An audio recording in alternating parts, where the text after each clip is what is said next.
This is the Fan Connection podcast where we talk all things sports entertainment. We're your hosts. I'm Morris Michael. And I'm Devin Steele. Let's get right into it. The Raw July 22nd episode, Gunther and Damian Priest segment. Gunther came out first, and he sticks to calling Priest in the Judgment Day street trash. The Ring Damian General. didn't say a word. The Ring That boy didn't General. say a word though. He came out. He got the throwing hands, bro. Like he didn't give a damn, and he didn't say a word. Yeah, no, he was straight to business. What Gunther said got under his nerves, I guess. Like he was saying, he's like, you're a fake champion. You can't live up to the weight that's being set to you. Just come out and give me the title. You're gonna lose anyway. He like called he and you know it's like, bro, I don't know how they've managed to do it, but they've turned Damian Priest around. You know, Yeah. he's done nothing but botch the whole time. His title run was kind of being questioned, but going into this World Heavyweight Championship match, is it bad that I'm starting to root for him? No, because I'm the same way, dude. Because like looking through that, like yeah, words hurt or whatever, but Priest definitely had the upper hand in that whole dispute. Even after they got into it backstage in the brawl thing, you know, like Priest kept the upper advantage over Gunther the whole time, bro. Yeah, and Gunther's Like he looked like a angle. dominant. He looked like a dominant heavyweight champion, dude. And Gunther's angle, he's like talking about like he's a fake champion. It's like, oh, you're just a trailer park like trash with a dream. It's like playtime's over. You know, it's like the real champion's here. You know, it's like he's kind of putting Damian Priest in our shoes. You know, it's like just some guys with a dream. You know, Bro, it's like he's like, well, you're like, you know, it's like I'm a champion. I was bred for this. You're not a champion. It's like you just had a dream. You come from a trailer park. You know what I mean? It's like it's just good. Gunther is doing an excellent job. it's definitely relatable, and they made that storyline into something bigger, I think, and it's gonna come down to the last couple minutes of that match to see who wins. And I ain't even gonna lie, bro. We had called Gunther earlier, and I'm not even gonna make a prediction yet, but I don't know who's gonna win it. I have no idea how Damian Priest could possibly defeat the Ring General. Because you got to also think Damian Priest has the Judgment Day. Gunther has Ludwig Kaiser, and we haven't seen none of them in the mix yet. You know what I'm saying? Like, I know they're the guys that go out there and do it one on one or whatever, but like, if Damian Priest is going to lose that title, Judgment Day's coming to help. You know what I mean? Yeah, Because Rhea's whole goal is to have gold throughout the Judgment Day. That's Rhea's whole plan. That's what she wants. Even if she has to send Dominic and Carlito to SmackDown to win those tag titles or whatever, you know what I mean? Whatever, you know, like I'm starting to believe Damian can do it. I just have no idea how. You know, yeah, he's gonna have to pull literally everything out of his playbook. But then going into our first match of the night, Braun Breaker and Ilya Dragunov. Hey, Devin, them dogs are barking. they sure were because Braun Breaker is the #1 contender once again, and he won the match by knockout. Yeah, Braun and Ilya put on a good match, as they always do. But it's Braun that's going to face Sammy at SummerSlam. We've seen that match once. But you think I'm thinking you're probably thinking like it's probably about Braun Breaker's damn time.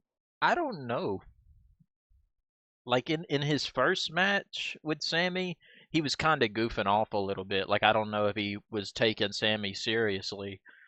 If he locks in this time and is really serious, he could beat Sammy.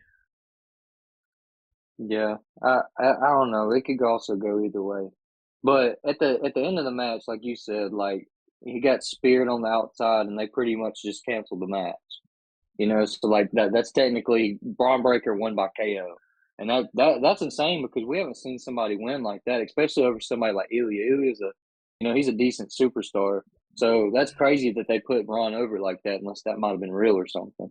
I had heard that maybe Ilya had been injured, but I don't know if that's storyline or if it's real. It was definitely a brutal move he took. I know I went back and watched it, and the way he caught the spear when he jumped off the side of the apron, it looked like it might have could have knocked him out possibly. And if he gets knocked out, there's no way he's gonna get up, just be able to get up and continue a match like that. Not a number one contenders match. If it was just some like regular match, yeah, it's different this way though. Definitely an interesting choice. And so I'm wondering if maybe Braun does capture the gold at SummerSlam. Will Ilya like get a match with Braun for the title after that? Probably so. I don't know, but you know, buddy, them dogs are barking. And Braun Breaker, he's still the man. I don't think there's anybody on the roster that can match his intensity right now. Then we move into the next match is Sonya Deville beats Lyra Valkyria. They still don't have a name for this little group they got yet, and Sonya Deville, Zoe Stark, and Shayna Baszler. But it was kind of a stale match anyway, so like I guess they're just trying to get some of that ring rust off of Sonya. So Uh, good for her getting the W. You know what I mean? I thought she looked really good in the ring, actually. And like that's a big win, genuinely, for Sonya Deville. And Lyra Valkyria has not been around for very long, but for me to say that that's a big win and to feel like that's something for Sonya, that just shows you they've done a good job, like building her up as a legitimate threat. Yeah. But as far as the little group thing goes, like they had some little beef on the outside too. Kane Carter and Katana Chance and all them were backing up Lyra Valkyria, and apparently the distractions how Sonya Deville ended up getting the win. But a win's a win in WWE. Did they change her finisher in that match? She kind of did like a backwards, like facebuster kind of thing. I think she was just giving us a little bit more in her moveset. Maybe she's got two like some other superstars. Like maybe she's just got two other finishers or something.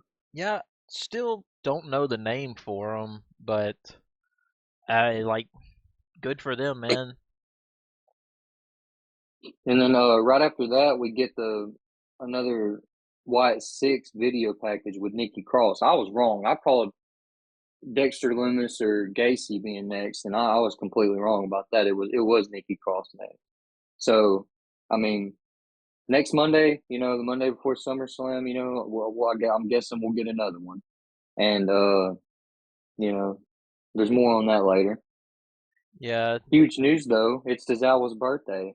Just kidding. Seth freaking Rollins is a special guest referee for the Drew and Punk match. How do you feel about that one? more importantly, in big news regarding that match, CM Punk is medically cleared and will be competing at SummerSlam. Confirmed. After we were questioning and getting sad the last podcast, they must have listened because it has been confirmed. It's official. And that's my boy. That's my dog. So, I mean, we haven't made no predictions on this yet because we didn't know if it was actually going to happen. Like, we were actually thinking it might have been Drew versus Seth. But now we're getting Drew versus Punk with Seth freaking Rollins as the special guest referee, bro. How do you think the outcome in that match is going to go out with him being the referee?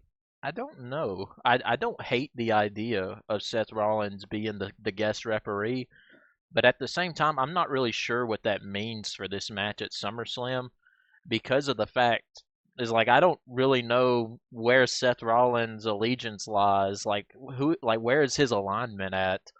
Like it's just like I don't really know what he's gonna do. Okay, so I see it might be crazy. Everybody call me crazy in the comments if you want to, but I think that Seth Rollins is going to screw over Punk because Drew's been screwed over like every big match he's been in the last, dude, 4 or 5 PLEs. Like Drew's got to win sometime. And I think now is the better time than any for him to win. But it's just who wants who more?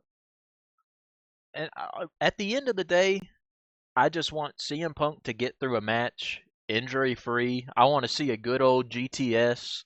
I want to see a good old elbow drop. I want to see an Anaconda Vice, a running bulldog from the corner. I just want to see CM Punk in the ring. This is going to be the first time that I've really seen him since his return to WWE. Yeah, because he hasn't really like got a lot of wrestling time. Like it's crazy because he gets in a match and then he like gets injured halfway through it, finishes the match, but then like his injury's so bad he can't wrestle for so long. And I'm hoping that's not what we're going to get with this SummerSlam match because I really don't want to wait till WrestleMania to see CM Punk work again. Yeah, that'd be sad, bro. Because I mean, Drew McIntyre is a hard hitter too, anyway. But that's gonna get us into our next little thing we got going on, which is the Final Testament defeating Xavier Woods, Otis, and Tozawa. Like the 14th time, this is boring. Yeah, the AOP, the Karrion Cross, and the Final Testament, whatever, is like they're just not cool. And they're in this match with Otis and Tozawa and Xavier Woods. None of those guys are really that cool. I like the Alpha Academy. Don't get me wrong. And the pop for Otis was Oh yeah, insane. dude, they went. All the fans went crazy for Otis, bro. I had no But as soon as the match idea. was over, as soon as the Final Testament got the dub, Chad Gable and the Creed brothers come out, and then like they pretty much like ask Otis if they join the Alpha Academy again, and Otis said his answer is still no. And then like that Creed brothers jump Otis and Tozawa, and then the crowd started chanting, "You fucked up!" Loud, dude. You could hear it, and then they Yeah, started muting it, and I was like, "Oh, dude, they're so close." And then like you see Brutus Creed holding the chair because at that time the Howdy and Uncle Howdy and the White Six is on their way. Like you hear the theme song, like they're trying to beat up Otis and Tozawa, and then we get the White Six. It's crazy, bro. Like they all screaming stuff like that they're not supposed to say. Like Brutus with the cherry, he was like, "Come on, you son of a bitch!" And I was yeah, like, "Oh, you're not supposed to say yeah. that." That segment was awesome, dude. And Uncle Howdy comes out and it's like at first the Wyatts are up the ramp and they like kind of distract the Creed brothers and Chad Gable, and then Uncle Howdy appears behind Chad Gable. He says, "There you are." He's been running the whole time, and now Uncle Howdy finally got him, and he hits him with the Sister Abigail. And by God, that sell was crazy from Chad Gable. Oh He yeah, he put dude. that move over so hard. It looks so good. I had to watch it a few times. And also the effect of the White Six walking out on the front, and then him coming up behind, like getting them out of surprise, and then saying, "There you are." Dude, that's crazy because Bray Wyatt had his little line too. Yeah, and forgive me for derailing from the Wyatts just a second. I'm not going to go on a big rant, but damn if this does not make me miss Broken Matt Hardy at his peak. Like I'd like to see Uncle Howdy and Broken Matt work together at some point. That'd be so Oh, cool. dude, that would be awesome. But then going into this little segment, the Judgment Day all split up looking for Jey Uso because you know they're mad about you. Dom's mad. So like they go looking for Jey Uso. Liv finds Dom. Fowler finds Liv and Dom. JD and Carlito find Jay. Sammy finds JD and Carlito. So then we get our main event for the night, which will be the tag team champions and JD and Finn Balor versus Jey Uso and Sami Zayn. That's the main event we got set up now. Yeah, and I We kind getting of like Sammy that. Uso. We getting Sammy Uso back. Yeah, that's what I was kind of thinking. I was like, this is like Sammy Uso. He's feeling oozy. Carlito was like, "Oh no, abort, abort!" He pulled JD McDonough out of there. That's kind of funny. But then, moving on next, like I want to know your opinion on this one, dude. Sheamus came out and interrupted completely. Like we didn't even get it. We thought we were going to get a Pete and Big Bronson Reed match. Yeah, he He can't came out and just interrupt the match if it disrupted. didn't start. He just disrupted everything. Yeah, I am, bro. I'm kind of getting tired of this hot potato beatdown kind of thing that's going on between the three of them. I understand they all three don't like each other. Um, It's like I think we just need something to kind of get them to the boiling like over point, and to get this match official. Right. I think Sheamus and the Dunn rivalry may be worth something though. It may be worth watching actually.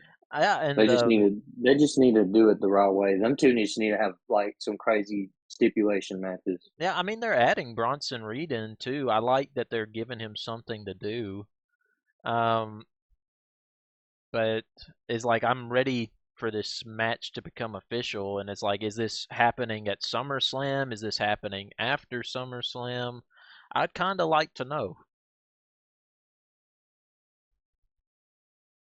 And then after that, we get Mommy and Dirty Dom on their way to the ring, right? And then like we see Liv up in the bleachers, and Dirty Dom rejects Liv Morgan with three little words, and I hate you. Yeah, it was crazy, bro. And I don't know if you heard the yeet chants when Rhea come out. They're trying to like get Jey Uso with Rhea. And that's why I don't understand. So why is it not okay for Dom to have a side piece, but it's okay for Rhea to have a side piece?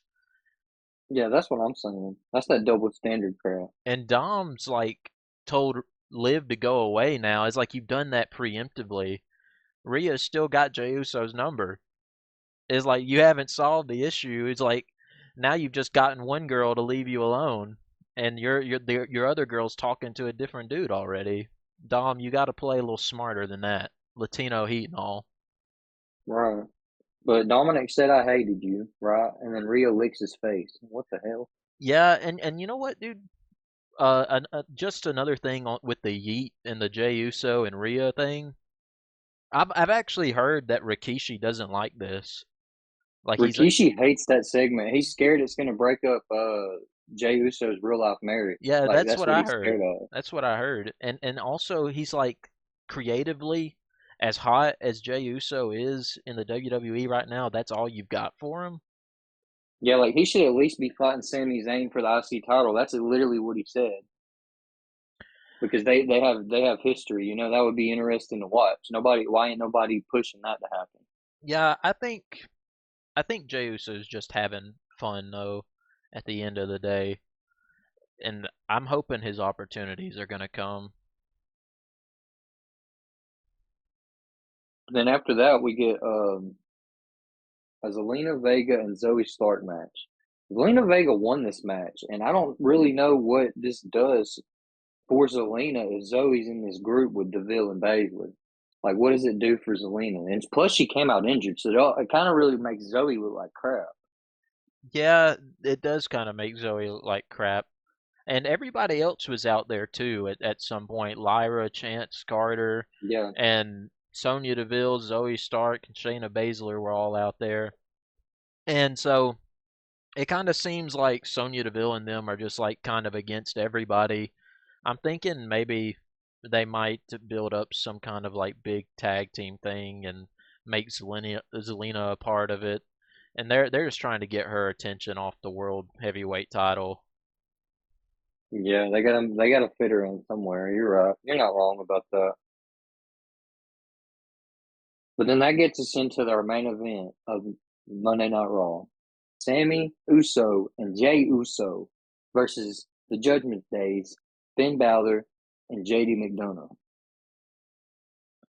This main event was crazy. Main event Jey Uso and Sami Zayn get the dub over like an established faction, over the tag team champs pretty much. Sammy and Jay just beat the tag team champions. What could that mean? Are we finna see this? Are we really finna see this? Who There's says Sammy don't drop that title to Brian Breaker and him and Jay don't win the tag titles? That'd be cool. I'd it be down to see it could that happen.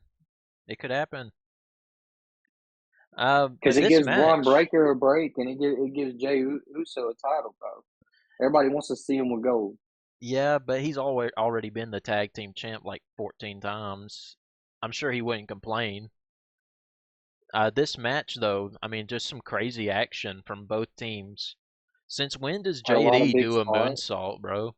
Right. That's what I was going to say. Had a lot of big spots, like you just said. JD McDonough out here doing some top rope crazy stuff. Sami Zayn with some crazy haluva kicks. I don't know if you saw that one he gave to JD at the end, but that hit him like head on, dude. Like straight in the nose. He ate all of it. Not even paintbrush. But after they did get the win, bro, Braun Breaker breaks Sami Zayn with like one of the biggest spears I've seen in a minute from him. I've got to give it to Braun Breaker though. Like he's focusing the champ hard. Like every opportunity, he's out there getting a spear in. He's a sneaking master. So not only is he unjumpable, he's out here sneaking the champ. Bravo, sir. See, that's why I think that he's gonna win, bro. Because like, think about it. Every week, Sammy's been like, he's been doing some other crap. He ain't even focused on him. You know what I mean? Like, I know he just won then, but he knew that match was gonna happen. He should have been worried about Ilya and Braun, who was gonna win that match, but he wasn't. He was doing his own thing. I just don't know, man. Sammy is always the underdog. And I betted against him last time and he proved me wrong. I just don't know if I can say for sure Braun Breaker is going to win the gold.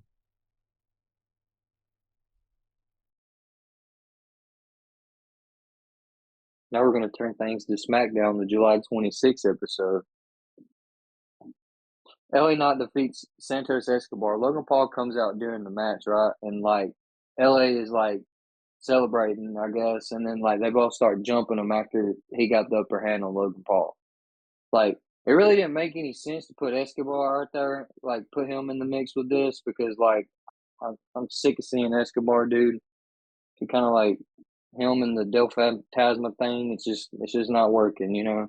He's already been a part of this, bro. Like, him and LA Knight just don't like one another. I don't know if we needed to see this match again before SummerSlam.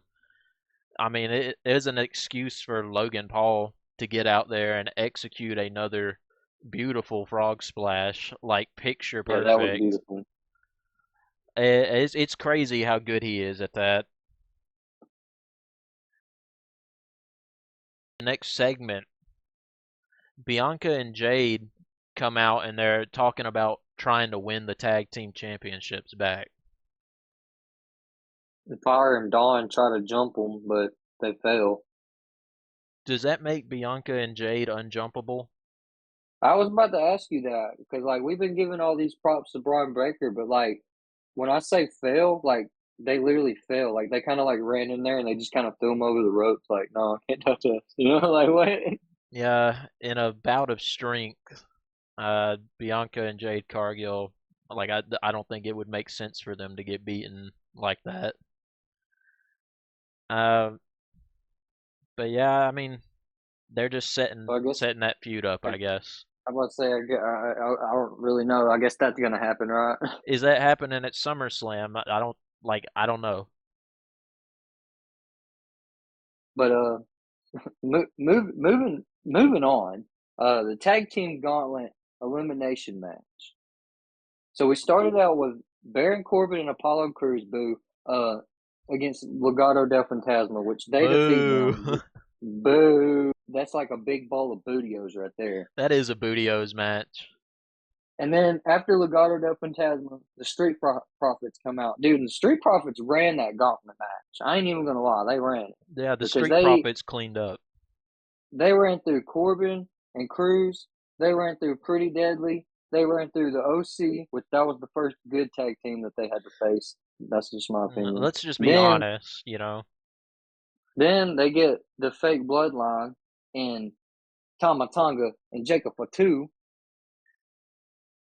And you And know, then bro, you know how that goes. You know how that I mean everybody can guess who won that one. yeah, the Bloodline's obviously getting a #1 contendership after they claim they're all coming for gold. They're going to get every championship. You know, Yep. um, I will say, like, the Street Profits come out. They made them look good. They went over, you know, Baron and Apollo. I don't know how good that makes you look. Pretty Deadly is at least an established team, right? And Right. the OC, bro. I was like, are you sure the OC's here? They haven't wrestled in forever. Yeah, but they're also legends at the same time. So it's like, I expected a little more from them. I wanted to see the OC and the fake bloodline because I Bro, knew they were coming out last. they were out there just literally to put Street Profits over. Yeah. Uh, Which that was the best little like out of all of those, like Corbin and Cruz like did pretty good at the beginning. Like I got to give them that. I'll give them credit where credit's due. But the best match out of all of these, for real, to me, was the Street Profits and the OC, and then the fake Bloodline and the Street Profits. That was the best two out of the gauntlet for me.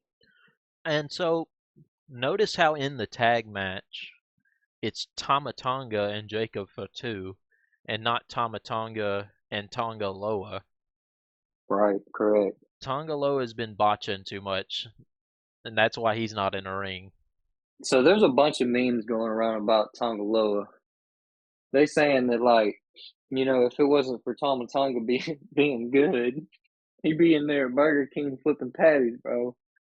Yeah, if it wasn't for Tama Tonga being his brother, I don't know if he'd be in the WWE right now.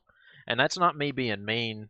It's just I don't know if he like really knows how to work on TV like that. It's like he's Right. messing things up as simple as standing in the right area. As simple as low blowing somebody. So it's like that's the reason why Jacob Fatu and Tama Tonga are about to be the tag champs and not the Tongas. Yeah, so DIY better be ready for that Samoan werewolf and Tama Tonga. Because Tama Tonga's starting to act like the freaking Tongan, like, Terminator or something. The way he was talking to the manager at the beginning of the show, like acting like he's gonna like hurt him and stuff. Like, bro, who the hell are you? Like, take your sunglasses off. We're inside. Yeah. But then we get a little segment with like A-Town Down Under, right, and Terrence Crawford. Yeah, they're He mad like, because he handed Cody Rhodes a chair in that one segment not too long ago. and then Waller is like, "Oh yeah, my boy Theory's gonna knock you out," and Yeah, then that Austin was Theory's like, funny. "Oh no, I'm not gonna do that," and he takes a step and he got knocked out. My boy Austin Theory will lay you out. Like, okay, Waller and Theory need to just have a match already. Yeah, honestly, that was entertaining. I didn't see that coming, even though it's like it's kind of played out. I kind of just thought the delivery on that was really good. That segment was funny. I don't know much about Terrence Crawford. Apparently, he's really, really good at boxing, though. Like undefeated type good. Yeah, he's up there, bro. He's pretty untouchable. He might be unjumpable. I could beat him. I don't know, dude. Terrence Crawford probably beat you with one hand tied behind his back, and then I could be on your side and he'd still beat you. Yeah, never. No, he'd never beat Devin Steele. Let's be real. Terrence Crawford got that dog in him. You'd be surprised. He's like the modern day like Floyd Mayweather. He will be. I guess. But then the main event of SmackDown, which I thought it should have been. The Tiffany Stratton and Nia Jax defeat Bailey and Michin. Oh boy, I'm pretty sure I literally said get ready for the tag match in the last episode. Um, Um, you called that, yeah, you did. It had some good spots though. There was some cool stuff that was going on, but I think they're maybe setting Bailey up to do a super Bailey thing. yeah, I'm kind of getting unsure of the outcome of this storyline as well. Um, but in the match, like Tiffany Stratton and Nia Jax had to run in on Michin, to soften her up or whatever so they could win. Uh, it's like I just don't know, bro. And it's like then they had to cheat as well. Tiffany used the briefcase as a weapon so Nia could hit the Annihilator. Yep. I I don't really know where this is going. And after I had seen Bailey and Tiffany Stratton wrestling in this tag match, I was like, why was this not the match from the start? They just look better in the ring together. Like that's just a more interesting story to me than having Nia Jax and Bailey. Yeah, that's so true. I don't know. But as for SmackDown, there wasn't really a lot to really talk about. So, in other sports news entertainment, like we thank everybody for listening to the podcast and everybody that's been sharing it, and anybody who isn't that listens, please share it. And all the views and supports on TikTok, and from even the people we know and stuff talking about it or just commenting and kind of interacting with us. And here's how we're going to know if you listen all the way to the end. We want to know what your favorite. Actually, yeah, we want to know. We want to know what your favorite pay-per-view of all time. That's a good question. Because if you made it to here, that's the only way. That's the only way we'll know. Because like you had to make it all the way to hear the question. What's your favorite pay-per-view of all time? Comment that below. Yeah, mine. This might be an unpopular answer. I think people probably won't expect this from me, but I am a fan of WrestleMania 28. And I believe that's when The Rock and John Cena had their match in the main event, and CM Punk and Chris Jericho had their match for the WWE Championship, I believe. And there was this storyline where they were like trying to catch CM Punk, like breaking his straight edge and stuff, so they could strip him from the title because of John Laurinaitis. And just, I really liked that storyline. I like Chris Jericho. I like CM Punk. They both wanted to be the best in the world. What's not to like? Yeah, you're right. That was really good. That was decent. All that was really good. I loved all of that back then. Mine probably has to be the Royal Rumble when John Cena returned, because I was still a kid then, dude. That was huge. I didn't think he could come back Super that soon. Cena returned. Oh yeah, dude. Comes back to the Rumble as a kid, I'm like, and it wasn't even that I was a fan of Cena, because then I wasn't. I was a Randy Orton, so like it was just huge because like I knew that he was winning, I was like, no. Yeah, he had So some like that's crazy got to be my recovery favorite time one. back then too. Like I remember he was meant to be out for a lot longer than what he actually was. But my second favorite's got WrestleMania. I can't remember what number it is, but the WrestleMania where Brock Lesnar beat the Streak, because that was one of the It was hugest WrestleMania things that 30. ever. WrestleMania 30, one of the biggest things that ever happened in sports entertainment, I think. And you can't go wrong with Undertaker matches as well. Undertaker and CM Punk, Undertaker and Triple H, Undertaker and HBK, HBK versus Ric Flair. It's like there's so many fantastic WrestleMania matches and WrestleMania moments. So yeah, just comment y'all's favorite pay-per-view down below. Let's see what y'all got. Like, comment, share. Yep. Thank you for listening, but for this episode, the fan connection is out of here.